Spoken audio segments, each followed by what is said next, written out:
शांति। 11/6/2020 की साकार मुरली। मीठे बच्चे, यह रुद्र ज्ञान यज्ञ स्वयं रुद्र भगवान ने रचा है। इसमें तुम अपना सब कुछ स्वाहा करो, क्योंकि अब घर चलना है। प्रश्न: संगम युग पर कौन सा वंडरफुल खेल चलता है? उत्तर: भगवान के रचे हुए यज्ञ में ही असुरों के विघ्न पड़ते हैं। यह भी संगम पर ही वंडरफुल खेल चलता है। ऐसा यज्ञ फिर सारे कल्प में नहीं रचा जाता। यह है राजस्व अश्वमेघ यज्ञ। स्वराज्य पाने के लिए इसमें ही विघ्न पड़ते हैं। ओम शांति। तुम कहाँ बैठे हो? इनको स्कूल अथवा यूनिवर्सिटी भी कह सकते हो। विश्वविद्यालय है जिसकी ईश्वरी ब्रांचेस है। बाप ने बड़े से बड़ी यूनिवर्सिटी खोली है। शास्त्रों में रुद्र यज्ञ नाम लिख दिया है। इस समय तुम बच्चे जानते हो, शिव बाबा ने यह पाठशाला अथवा यूनिवर्सिटी खोली है। ऊंच ते ऊंच बाप पढ़ाते हैं। यह तो बच्चों की बुद्धि में याद रहना चाहिए। भगवान हमको पढ़ाते हैं। उनका यह यज्ञ रचा हुआ है।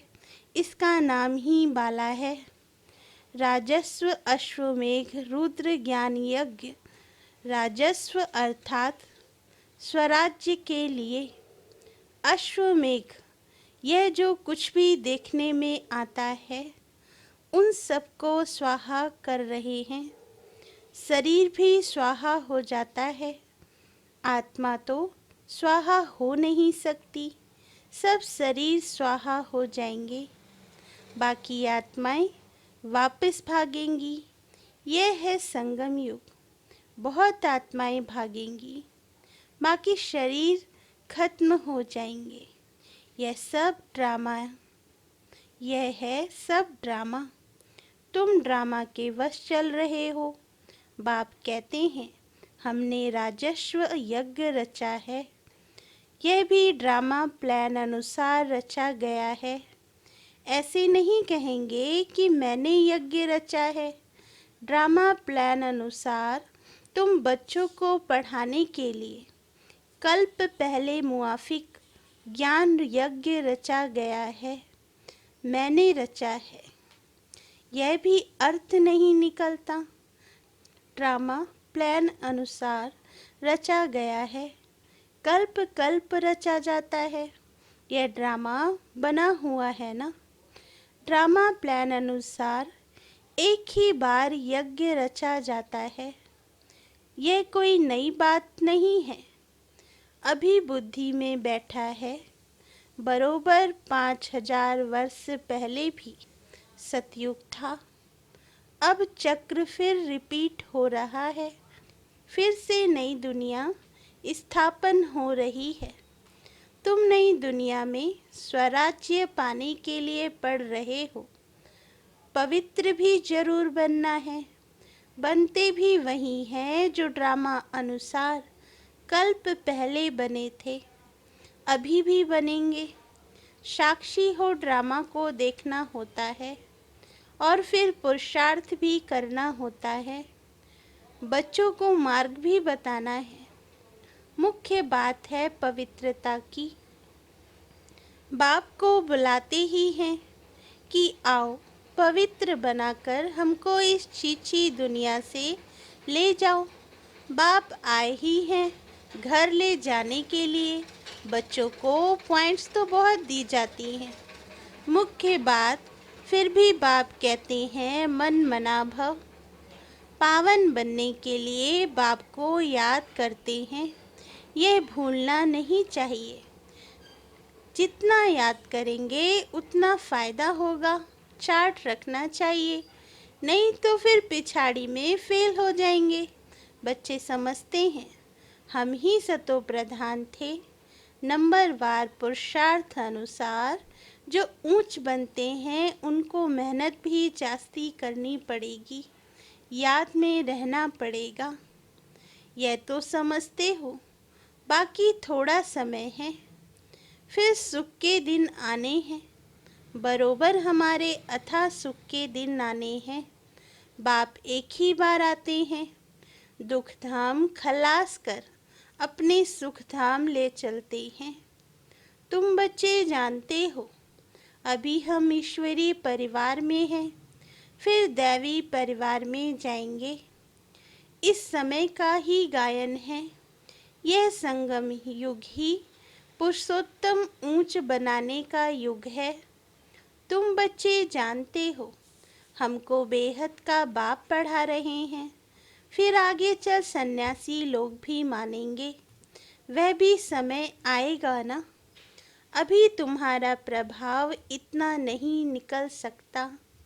अभी राजधानी स्थापन हो रही है, टाइम पड़ा है। पिछाड़ी में यह सन्यासी आदि भी आकर समझेंगे सृष्टि का चक्र कैसे फिरता है। यह नॉलेज कोई में है नहीं, यह भी बच्चे जानते हैं। पवित्रता पर कितने विघ्न पड़ते हैं, अबलाओं पर अत्याचार होते हैं। द्रौपदी ने पुकारा है ना। वास्तव में तुम सब द्रौपदियाँ, सीताएं, पार्वतियाँ हो। याद में रहने से अबलाएं कुब्जाएं भी बाप से वर्षा पा लेती हैं। याद में तो रह सकती है ना। भगवान ने आकर यज्ञ रचा है, इसमें कितने विघ्न पड़ते हैं, अभी भी विघ्न पड़ते रहते हैं। कन्याओं को जबरदस्ती शादी कराते हैं, नहीं तो मार कर निकाल देते हैं। इसलिए पुकारती हैं, हे पतित पावनाओं, तो जरूर उनको रथ चाहिए जिसमें आकर पावन बनाए। गंगा के पानी से पावन नहीं बनेंगे, बाप ही आकर पावन बनाए। पावन दुनिया का मालिक बनाते हैं। तुम देखते हो, इस पतित दुनिया का विनाश सामने खड़ा है। क्यों ना बाबा का बन जाए, स्वाहा हो जाए।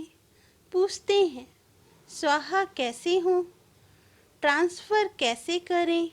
बाबा कहते, बच्चे तुम इस साकार बाबा को देखते हो ना, ये खुद करके सिखा रहे हैं। जैसा कर्म हम करेंगे, हमको देख और करेंगे। बाप ने इनसे कर्म कराया ना, सारा यज्ञ में स्वाहा कर दिया। स्वाहा होने में कोई तकलीफ थोड़े ही है। यह ना बहुत साहूकार ना गरीब था, साधारण था। यज्ञ रचा जाता है तो उसमें खान पान की सब सामग्री चाहिए ना। यह है ईश्वरीय यज्ञ। ईश्वर ने आकर इस ज्ञान यज्ञ की स्थापना की है। तुमको पढ़ाते हैं। इस यज्ञ की महिमा बहुत भारी है। ईश्वरीय यज्ञ से ही तुम्हारा शरीर निर्वाह होता है। जो अपने को अर्पण में समझते हो, हम ट्रस्टी हैं, ये सब कुछ ईश्वर का है। हम शिव बाबा के यज्ञ से भोजन खाते हैं, ये समझ की बात है ना। यहाँ तो नहीं सबको आकर बैठना है। इनका सैंपल देखा कैसे सब कुछ स्वाहा किया। बाबा कहते हैं, जैसे कर्म यह करता है, इनको देख औरों को भी आया। बहुत ही स्वाहा हुए। जो हुए वह अपना वर्षा लेते हैं। बुद्धि से भी समझा जाता है। आत्मा तो चली जाएगी, बाकी शरीर सब खत्म हो जाएंगे। यह बेहद का यज्ञ है, इनमें सब स्वाहा होंगे। तुम बच्चों को समझाया जाता है कैसे बुद्धि से स्वाहा हो, नष्टो मोहा बन जाओ। यह भी जानते हो, यह सारी सामग्री खाक हो जानी है। कितना बड़ा यज्ञ है। वहाँ फिर कोई यज्ञ नहीं रचा जाता है, ना कोई उपद्रव होते हैं। यह सब जो भक्ति मार्ग के अनेक यज्ञ हैं, वह सब खत्म हो जाते हैं। ज्ञान सागर एक ही भगवान है, वही मनुष्य सृष्टि का बीज रूप सत्य चैतन्य है। शरीर तो जड़ है, आत्मा ही चैतन्य है, वह ज्ञान सागर है। तुम बच्चों को ज्ञान सागर बैठ पढ़ाते हैं, वह सिर्फ गाते रहते हैं और तुमको बाबा सारा ज्ञान सुना रहे हैं। ज्ञान कोई बहुत तो है नहीं, वर्ड का चक्र कैसे फिरता है, यह सिर्फ समझाना है। यहाँ बाप तुमको खुद पढ़ा रहे हैं, कहते भी हैं साधारण तन में प्रवेश करता हूँ। भागीरथ भी मशहूर है, जरूर मनुष्य ही होगा जिसमें बाप आएगा। उनका एक ही नाम चला आता है शिव, और सबके नाम बदलते हैं, उनका नाम ही नहीं बदलता। बाकी भक्ति में अनेक नाम रख दिए हैं, यहाँ तो है ही शिव बाबा। शिव कल्याणकारी कहा जाता है। भगवान ही आकर नई दुनिया स्वर्ग की स्थापना करते हैं, तो कल्याणकारी ठहराना। तुम जानते हो भारत में स्वर्ग था, अभी नरक है, फिर स्वर्ग जरूर होगा। इनको कहा जाता है पुरुषोत्तम संगम युग, जबकि बाप खिवैया बन तुमको इस पार से उस पार ले जाते हैं। यह पुरानी दुख की दुनिया, फिर जरूर नई दुनिया होगी। ड्रामा अनुसार जिसके लिए तुम अभी पुरुषार्थ करते हो, बाप की याद ही घड़ी घड़ी भूल जाती है। इसमें है मेहनत। बाकी तुमसे जो विकर्म हुए हैं, उनकी सजा कर्म भोग के रूप में भोगनी ही पड़ती है। कर्म भोग अंत तक भोगना ही है, उसमें माफ़ी नहीं मिल सकती है। ऐसे नहीं बाबा क्षमा करो, कुछ भी नहीं, ड्रामा अनुसार सब होता है। क्षमा आदि होती ही नहीं, हिसाब किताब चुकतू करना ही है। तमो प्रधान से सतो प्रधान बनना है। इसके लिए श्रीमत भी मिलती है। श्री श्री शिव बाबा की श्रीमत से तुम भी श्री बनते हो। ऊंचते ऊंच बाप तुमको ऊंच बनाते हैं, तुम अभी बन रहे हो। अभी तुमको स्मृति आई है, बाबा कल्प कल्प आकर हमको पढ़ाते हैं। आधा कल्प उनकी प्रारब्ध मिलती है। सृष्टि चक्र कैसे फिरता है, उसमें नॉलेज की दरकार नहीं रहती। कल्प कल्प एक ही बार आकर बतलाते हैं कि यह सृष्टि का चक्र कैसे फिरता है। बाबा कहते तुम्हारा काम है पढ़ना और पवित्र बनना, योग में रहना। बाप के बनकर और पवित्र नहीं बनेंगे तो 100 गुना दंड पड़ जाएगा, नाम भी बदनाम हो जाता है। गाते भी हैं सतगुरु का निंदक ठौर ना पाए। मनुष्यों को पता नहीं कि ये कौन है। सत बाप ही सतगुरु सत टीचर होगा ना, तुमको पढ़ाते हैं वह है सच्चा सत, तुमको पढ़ाते वह हैं सच्चा सतगुरु भी हैं। जैसे बाप ज्ञान का सागर है, तुम भी ज्ञान के सागर हो ना।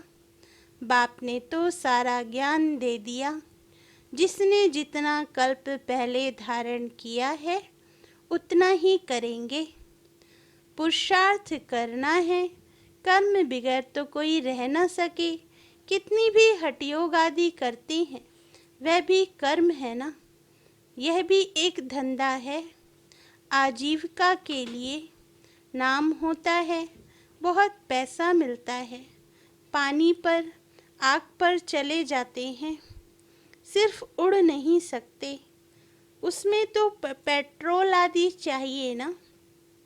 लेकिन इनसे फ़ायदा तो कुछ नहीं, पावन तो बनते नहीं। साइंस वालों की भी रेस है, उनकी है साइंस की रेस और तुम्हारी है साइलेंस की। सब शांति ही मांगते हैं। बाप कहते हैं शांति तो तुम्हारा स्वधर्म है। अपने को आत्मा समझो, अपने घर चलना है शांति धाम। यह है दुख धाम, हम शांति धाम से फिर सुख धाम में आएंगे। यह दुख धाम खलास होना है।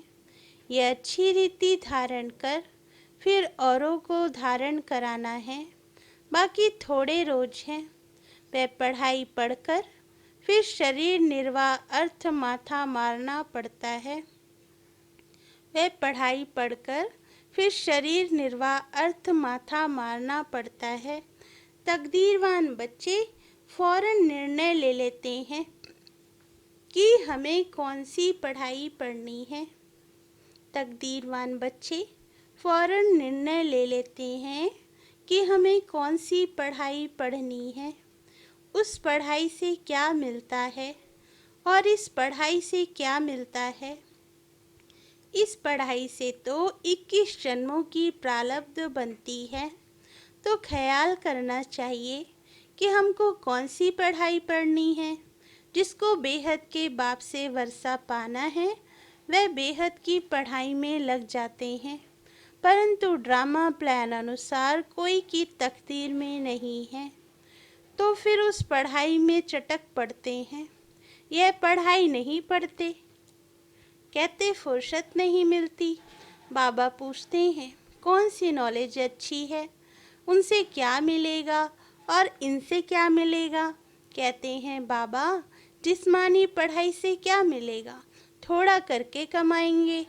यहाँ तो भगवान पढ़ाते हैं, हमको तो पढ़कर राजाई पद पाना है। तो ज़्यादा ध्यान किस बात पर देना चाहिए। कोई तो फिर कहते हैं बाबा वह कोर्स पूरा कर फिर आएंगे। बाबा समझ जाते हैं इनकी तकदीर में नहीं है, क्या होना है सो आगे चल देखना है।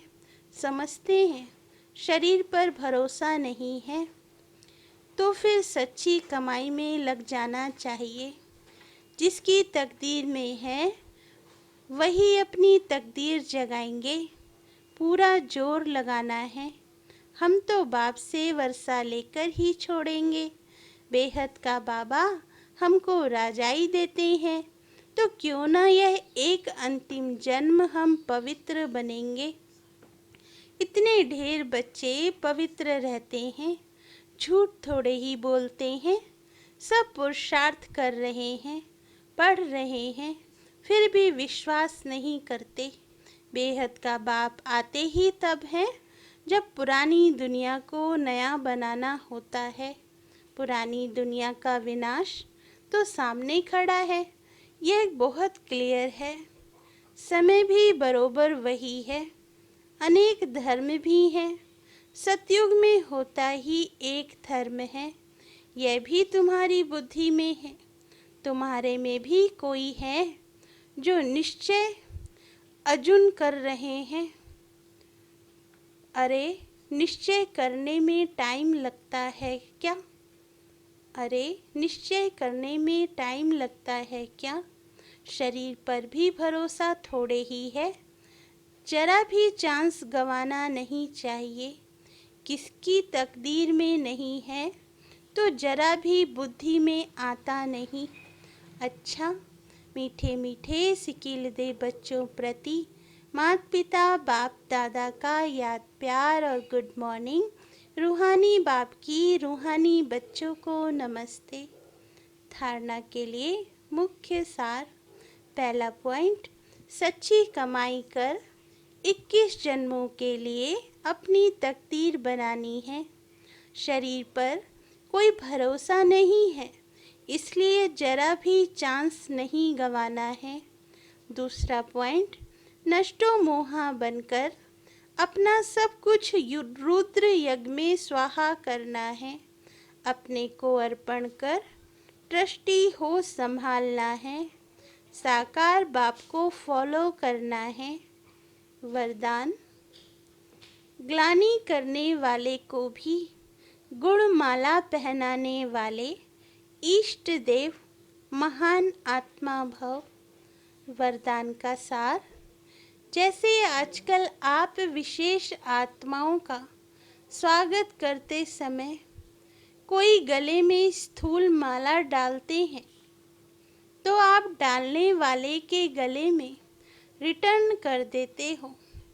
ऐसे ग्लानि करने वाले को भी आप गुणमाला पहनाओ तो वह स्वतः ही आपको गुणमाला रिटर्न करेंगे, क्योंकि ग्लानि करने वाले को गुणमाला पहनाना अर्थात जन्म जन्म के लिए भक्त निश्चित कर देना है। यह देना ही अनेक बार का लेना हो जाता है। यही विशेषता इष्ट देव महान आत्मा बना देती है। स्लोगन, अपनी मनसा वृत्ति सदा अच्छी पावरफुल बनाओ तो खराब भी अच्छा हो जाएगा। अच्छा, ओम शांति।